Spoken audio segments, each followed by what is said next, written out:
South Korea, the United States, and Japan are looking to make top-level meetings and joint military drills regular. That's reportedly being negotiated ahead of a meeting between the three leaders at Camp David next Friday. Our Oh Soo-young has the details. The leaders of South Korea, the United States and Japan are planning to meet at least once a year for trilateral talks and hold joint military exercises to deter North Korea's nuclear threat. That's according to a US diplomat Thursday, who said the three countries are close to finalizing a joint statement to be issued at Camp David after Presidents Yoon Suk Yeol and Joe Biden and Prime Minister Fumio Kishida hold talks next Friday.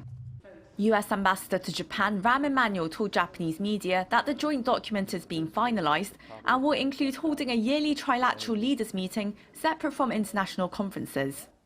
He said the leaders are also looking to conduct annual trilateral joint training between their militaries as North Korea continues to develop nuclear weapons and missiles and China strengthens its maritime advances. These exercises would help improve interoperability while also demonstrating the partners' increasingly sophisticated missile defense capabilities. Another productive initiative could focus on identifying areas for cooperations between Korean Massive Punishment and Retaliations (KMPR) and Japan's new precision strike capability. The three leaders will also strengthen intel sharing and cyber cooperation, as well as touch upon economic security.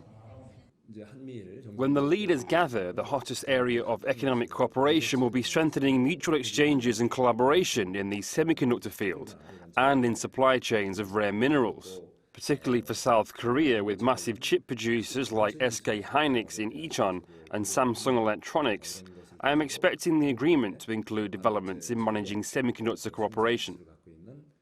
This comes amid speculation that the three countries are working to build a mechanism for three-way cooperation, although it is unclear whether the joint statement would mention China or to what extent it would be alluded to, given the geopolitical sensitivities in the region.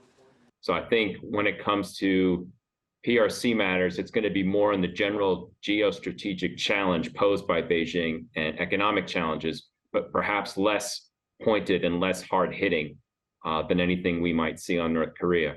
For instance, I think there'll be sort of vague, veiled references to upholding the rule of law and against economic coercion. On that note, Seoul's National Security Advisor Cho Tae-yong told reporters last Friday that a consensus is being formed on holding the yearly trilateral gatherings, and that the outcome will likely materialize after the leaders' discussions. Oh Soo-young, Arirang News.